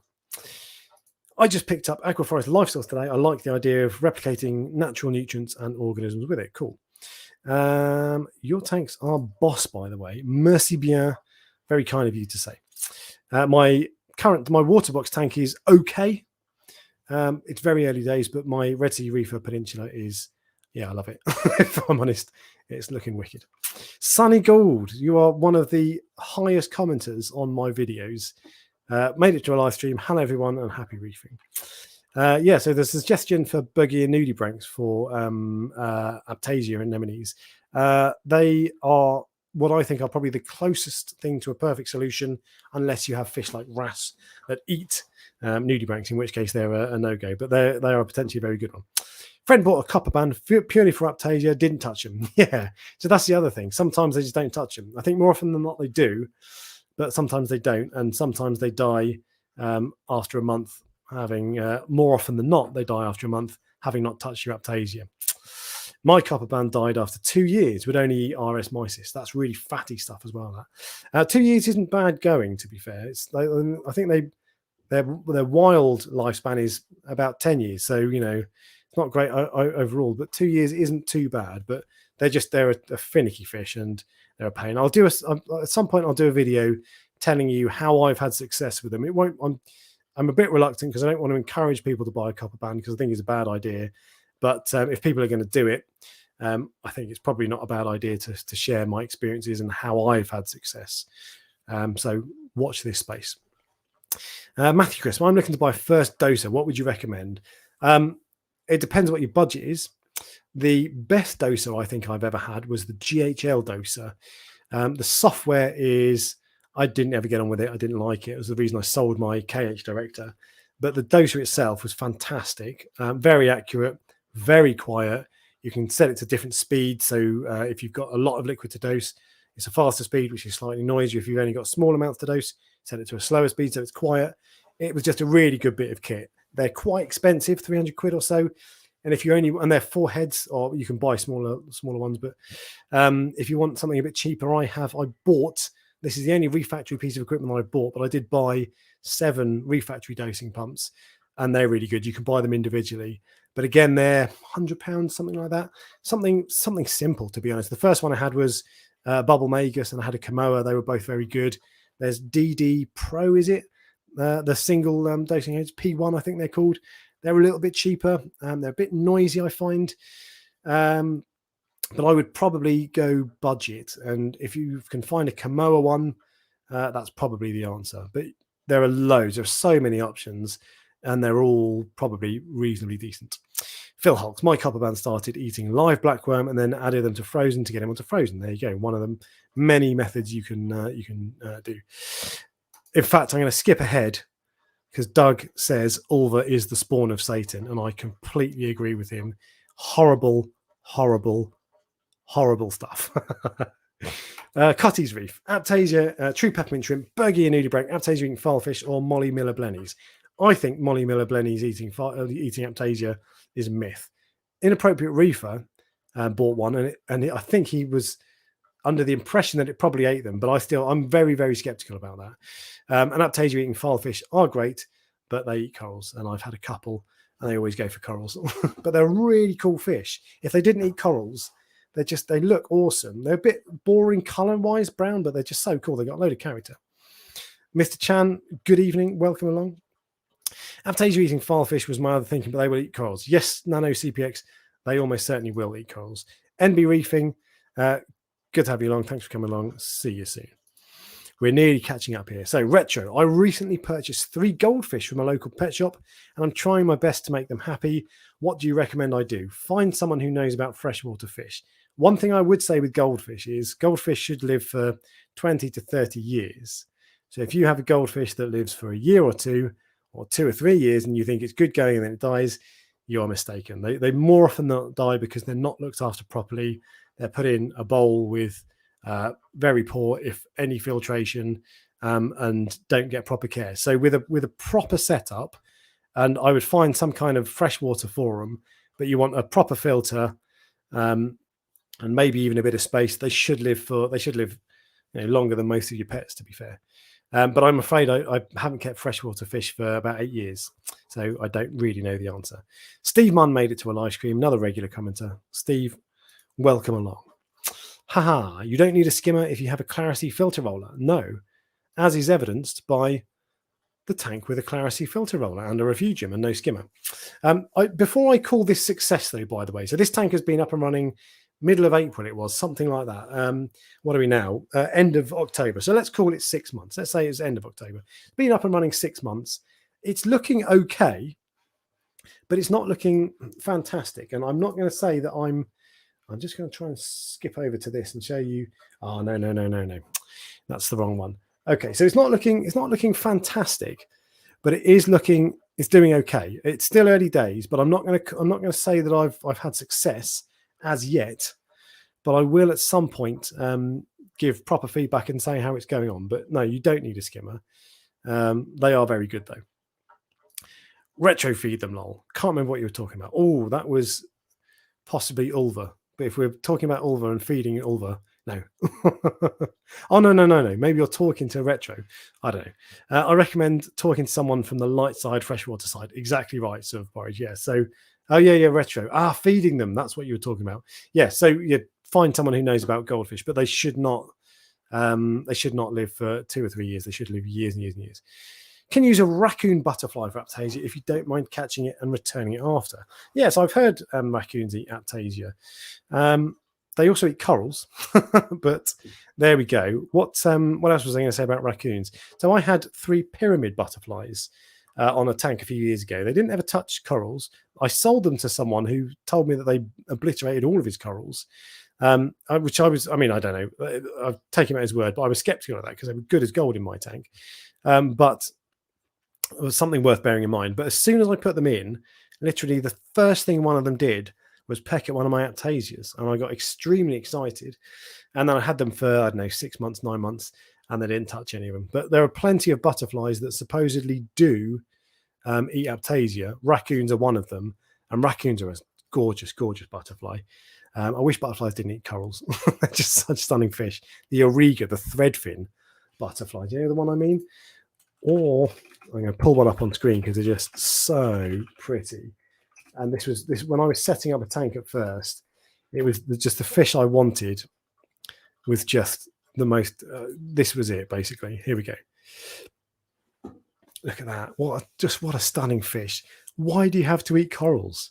What is it? But anyway, yeah, Aptasia, right? Chet, maybe. Hi Alex, long time watcher, first time caller. I have a mini Reef 90, nice little tank. Did you change the pipe work to make it more quiet in the mini Reef 120? I put a ball valve, but it's hard to keep it constant. No, do you know what? So I've had 2 of them, albeit one of them for like a week. But I had 2 I did have a 120 for maybe a year, and I had never had problems with noise. I've heard a lot of people who have had problems. I suspect that it was to do with having an oversized return pump. You might tell me that's not the case and you've not got it. I would be surprised if that's not it. But but no, I never had problems with it, and I never modified the plumbing. It was absolutely fine as it was. So I'm afraid I can't help you. But there'll be definitely people out there who have fixed it. Maybe check on Ultimate Reef, because lots of people did report that. So. Vicky Marshall gives tips on goldfish. Fancy goldfish need more water than you think. 80 litres for the first, 40 for each additional one. There we go. Goldfish Talk, new channel. Any advice on Duncan coral? I bought one. It was open for a couple of days and then it closed up, barely opened for an hour or so. All parameters are okay. Other corals are looking great. So this is a really hard question to answer. And I've mentioned this last week. So I often get asked this sort of thing. And really what you want is a back and forth where I can say, okay, so what size tank have you got? What lights are you running? How long has it been up and running? Do you have sand? Do you have live rock? What fish do you have? And all these just endless questions. What's your nitrate? What's your phosphate? Has it been stable for a while? What's your alkalinity? What's your salinity? What's your temperature? So many things to check. There's the video that I've done that will give you the answer is called this is why your corals are dying. Something like that, or top 7 reasons your corals are dying. But search on YouTube for this is why my corals dying, or this is why your corals are dying, and I list about 15 causes that are the main causes. It's a quick fire video, so it's telling you'll have to go and do more exploring.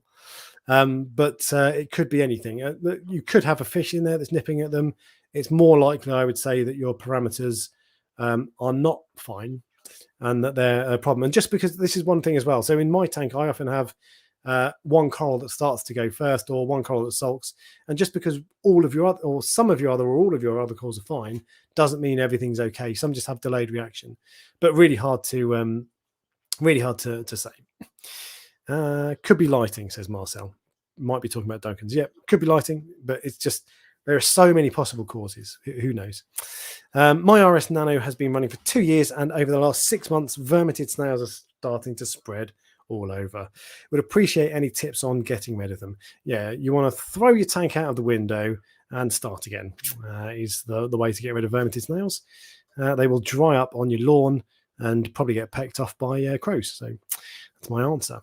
Vermitids, joking aside, are a pain in the backside. I have them in my tank. I've chucked in bumblebee snails. Don't think they really made a difference. I tried removing some, which was good. That worked. But I think they're there to stay. They don't really bother me because they're mostly out of the way. There's one coral there on a Monte Setosa that is out of view, and they're all over that, but I don't really care. But they're a tricky pest to get rid of. Manual removal is probably the best way with them, in my experience. But Nick is friends with Leng Si, who created Miracle Mud, a guru of reefing from the 90s. Very interesting. Phil Hulks, I would love to do a large tank with SPS corals that grow like weeds and throw in all reef cautious fish without worrying what they eat. Yeah, that would be cool. I'd love to do what they're called, butterflies and angelfish in an SPS tank. I'd get my polyps nibbled, but I think it would potentially be worth it. Oh, I didn't mean to click on that one actually. We've actually sped up a little bit, so I'll try to catch back up. You're talking to each other. How many frozen cubes do you feed in your Red Sea Reef a day? 4 cubes of frozen every day. 2 in the morning, 2 in the evening. Could be intense light. LPS doesn't like. Correct. Lynch, mine are fine with intense light. Lol. Yeah, but generally they do like low light. Rudra says bumblebee snails for vermitids. Do you know what I saw? What's the Australian lady called? Simple Aquariums. Lauren. She did a video, a live stream with Telegram and Luca. I don't know his surname, but Luca bought. He said he bought $100 worth of bumblebee snails, and they did sweet FA for vermitid snails. Supposedly they do work for some people, but don't guarantee it. Would you recommend the KH Keeper? Yes, I would. I was giving it for free, so I'm bound to say that, but it's very good. The KH Keeper Plus is better. That's the new one. It's more easy to access. It's quieter. That's the one thing. The KH Keeper is noisy. It's not really noisy, but it's irritating, and you wouldn't want it running all the time. I have it on the tank next to me, which is in my home office, and I have it set to go to test at 8 a.m., 4 p.m. and midnight. I never really hear it at midnight. I do hear it at 4 p.m. when I'm in my office, and it goes off, and it's irritating. So the standard one, it's good, and it's small, and it's still a good piece of kit. But they made a few significant upgrades, many of which I recommended in my first impressions review, just saying, of the KH Keeper. And so the KH Keeper Plus is much, much better, and it's well worth the extra money. If your tank is big enough, there are fishes that eat vermitid snails too. Do you know what? I wonder what they are. Maybe triggers or something? I don't know. I've never seen that. To be honest, I've got them in my tank. I'm not really bothered, so I've not looked into it that much, but I suspect if a fish will eat vermitids, it'll eat other stuff as well. Always the way. Could be flow. Yeah, there you go. Okay, thanks for the tip. I will check on the lighting. Yeah, there you go. Vermitids in my tank, but they do not bother anything. My thoughts are they're part of diversity and make it more natural. That's a really good way of looking at it, Cook Sterney. That's a nice picture, by the way, your avatar. Really nice quality photo. I like that a lot. But yeah, they can irritate corals. They don't seem to irritate my corals, but they're fine. So I just let them get on with it and don't really bother too much. My latest Duncan took 3 months to open up. I would give it a little light and flow, not too much, and feed them. Feeding, you struggle to feed them if they're closed, but feeding LPS is always a good way if they're looking sad, or often a good way if they're looking sad. Sub porridge. What was the hardest thing in setting up a new tank? And do you have advice for me? I'm planning to upgrade about to 120 from 20. Hardest thing in setting up a new tank is patience, probably. People say it all the time. I know it's a tired cliche in the hobby, but just being patient is very difficult, because all you want to do when you set up a new tank, and I am as bad for this as anybody, is wang in a load of corals and have everything grow out and look finished instantly. I've made a couple of videos about corals that grow too fast, soft corals for an instant tank and that sort of thing. Xenia, green star polyps, those sorts of things. But really, if you want to do that, there are corals that do grow very quickly. But yeah, it's just be patient. Take it really slow, really slow. The slower the better, and see how you get on. I've also made a couple of videos on. Do you know what? I've made a ton of videos on tips for setting up tanks and that sort of stuff. So watch all of my videos. Click on all of the adverts and absorb the messages and earn me a load of cash. I love your channel. Sing Sing. It's a good channel, isn't it? It's quality. So yeah, thank you very much. Chati. Thanks, Alex. I've just moved to the southeast of England, Dorset. I can't seem to find any decent LFS. I feel like you're fishing, pardon the pun, Chati, because there is a very good shop near you in Dorset. If you live anywhere near Wimborne, it's a place called the Ocean Project. I've been, I don't know, a handful of times now. The guy who runs it is called Sean Russell. Really good guy, knows his stuff. I'm going to have him on this live stream as a guest soon. He's brilliant. The shop's really good. It's great. Go and check it out. That's the best shop there by a mile. There's a place called Southwest Marines, maybe in Bristol. It's not a million miles from you. Other than that, the only shop I'm aware of that's anywhere near you is Reef Dreams in Winchester, which is also very good, but that's a little bit further. But I don't. My parents live in Dorset, but I never go. I rarely go around there. And if I do, I go to see parents, not fish shops. I had a 500 litre BTA dominated cool tank with my skimmer pump kind of failed. So I just replaced it with DIY algae scrubber. BTA looks happier, almost 1 feet fully open. Interesting. So a tank with red bubble tip anemones, bubble tip anemones, and did better with an algae scrubber. Do you know what? So I've never had an algae scrubber, and they're very expensive and hard to come by over here, but they do sound very good and very effective indeed, from what I hear. Only Alpha's here. I'm currently really struggling to keep my magnesium up. What brand would you suggest? Because lately it seems like I'm spending a fortune on it. I've never had problem with magnesium, never. To be honest, I've not tested it, so maybe I do have a problem with magnesium. But there are loads of different types. I couldn't recommend one. The last time I used a tub of powdered magnesium was about 5 years ago, and I can't even remember what it was, and I overdosed it. That's one thing I would say.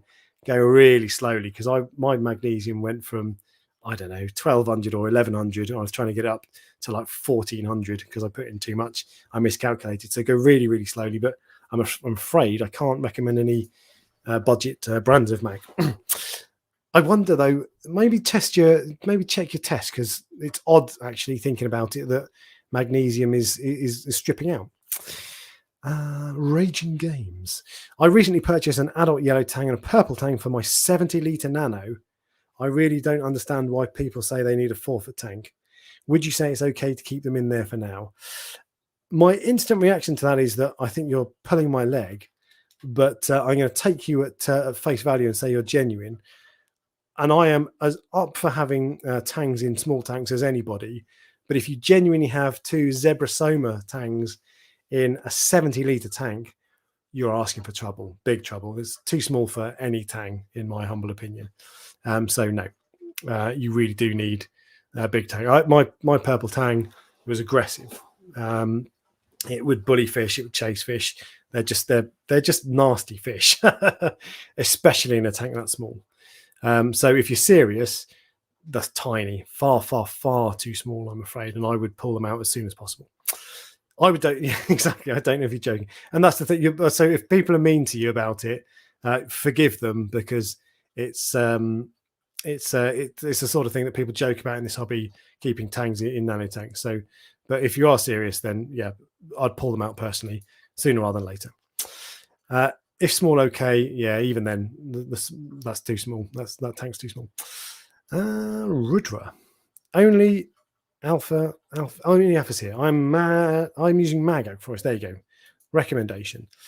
Rudra, I am in the southeast of England. I did not know you were in the southeast. You may or may not know Rudra. I am in Surrey, near Woking. Reefkeeper Moss End is my local shop. In fact, I go to it more or less every weekend, sometimes twice a weekend, because I'm such a nerd. It is really good. I love it there. Really nice staff as well. They're a good bunch. And Reefkeeper Rugby, I've never been, but it's part of the same, cut from the same cloth, so it probably is very good. But Reefkeeper Moss End is a bit far from Dorset, but it's a good place. It's not worth, I wouldn't say, so there are some places like Reef Dreams that are worth the journey, and Advanced Aquarium Consultancy, AAC in Harlow, are worth a long journey. Reefkeeper Moss End is very, very good, but I wouldn't recommend going 200 miles just to see it. But it's still very good. If you're anywhere near it, then certainly swing by. Do you dissolve your frozen food in RODI or tank water first to remove excess phosphate? I don't dissolve it to remove phosphate. I just put some water in to defrost it and then wang it in the tank. I've with that sort of thing, I think that you can. I spent ages looking into whether or not there's too much phosphate in there. I should take it out. In the end, I just thought, you know what, there is phosphate in it, because I think phosphate is what's used to preserve frozen foods. So They will be phosphating it, but I never bother. I'm not really interested in it. I just chuck it all in and see what's what. And there are a few other people who are saying the same. Would like to know more about activated carbon reactor. Is it really a game changer and a must? It's when I turn an activated. So I've always run activated carbon in a bag, just passively in the sump until recently. And by the way, I've just seen what the time is. We'll wrap up shortly within the next 10 minutes. But I've always run it passively in a bag, and it's been fine. It makes my water nice and clear. It does its job. It's very good. Having put it in a carbon reactor, the impact is almost immediate. It's like you turn the thing on and your tank is clear straight away. So I'm exaggerating, of course, to make the point, but it makes the water clearer much quicker than if I'm just running it passively, but it still runs out. It still expires fairly quickly. So I don't know. I wouldn't say it's a game changer and a must, but it's good. And the one I got, the little TMC filter, they're only 50 quid, and they're fine. So definitely not a game changer, but it's good and worth doing. But it does mean you need another plug because it's another pump, and it does make the carbon reactors pumps generally make a bit of noise. So there are trade-offs. Maybe worth doing. Yeah, maybe give it a go, but don't expect it to make it a world of difference. Adult yellow tang. There's one expensive fish currently to buy for such a small tank. If they say if they are small, I'd say, okay, I've got a 2-year-old tank in a 120 litre nano. Really, 2-year-old yellow tank. So that's fine then. If it's working, that's great. But if you've got 2 zebra salmon tanks, they're going to fight. That's all there is to it. Reef.sis. I think there was a tank. Was it Tropic Marine made their tanks called Reef Sis? Is that what your name is about? No skimmer 5 weeks now on my 300 litre SPS tank, roller still stripping tank. I'm seeing nothing very negative from no skimmer. There you go. So another person with no bad experience from not running a skimmer. At some point, I'll make a video. It'll be a long-term thing, so maybe 6 months from now, but I'll make a video about detailing everything about my experiences with running no skimmer. And I think that'll be interesting. I'll spend a bit of time on it. Chatty, I found the shop. I'll check it out. Thank you. I'm looking at getting a Toby puffer. Do you have any experiences with them eating coral? First off, say hello to Sean and tell him I sent you when you see him. And Toby puffer, no, they will eat your corals. Never had one, but I've looked at them 1,000 times. Done the thing where you look at them because they're awesome. You do research, try to find someone who will say, oh, I've had him, he doesn't eat corals. And you might find 1 out of 100, and everybody else says no, they eat corals. So yeah, they're a nightmare, but they're a really, really cool fish, but unsuitable for reefs, and they'll probably eat little crustaceans and stuff, crabs. I put a Nutella glass of carbon in a bubble Magus reactor once a month for the smell. Yeah, so smell. So I don't ever get smell, but yeah, I use those the small Nutella jars. Yeah, I use those as well actually for dosing stuff. What is your favorite? So this is potentially the last question because we've caught up. What is your favorite skimmer? My favorite skimmer is, well, I mean, I don't. So I've not tried a million skimmers. I've had a couple of Bubble Mega skimmers. I've had a couple of Nios skimmers, and I now have a Deltec skimmer. So I don't know. I've probably had half a dozen skimmers in the time I've been in the hobby. The Deltec skimmer is my favorite of the lot. The build quality is awful. I've done a video on it. If you Google, do a YouTube search for Deltec 600i, the build quality is really scratchy and thin plastics, horrible stuff. But it doesn't matter. It performs really, really well. It's brilliant. If money was no object, I would have a Bubble King skimmer from Royal Exclusive in Germany. But Deltec, they're a little bit expensive considering how cheaply put together they are, but they're brilliant, and they're the ones I rate. So that's my answer. Oh, I was about to say we've run out, but we've got one last question. Sitting here trying to get my Jabal MDC to accept daylight savings. Oh, yeah. Do you know what? Good luck with that indeed. So I need to update everything on my tank. I've updated my Evergrows and my Kessels to say that that the new time is here, but I don't know. I probably need to find another 10 things that I need to update the time on. Right, I'm going to call it. Reef says cheers. You are welcome. I'm going to call it there and call it a night. So thank you very much for coming along. I'll try to work out the technical issues with the camera, because the camera quality when I started on my screen was spot on when I had the other one. So I'll try to fix that for next time. But yeah, if you enjoyed it and you want to see more live streams, then make sure you tell me what you want to see. Put it in the comment section, not in the chat. And if you see another suggestion, give that a thumbs up, and I will choose the most popular ones. As I say, this was a live stream I did tonight on the back of a suggestion from someone else. So thank you very much for coming, guys. I will see you again soon.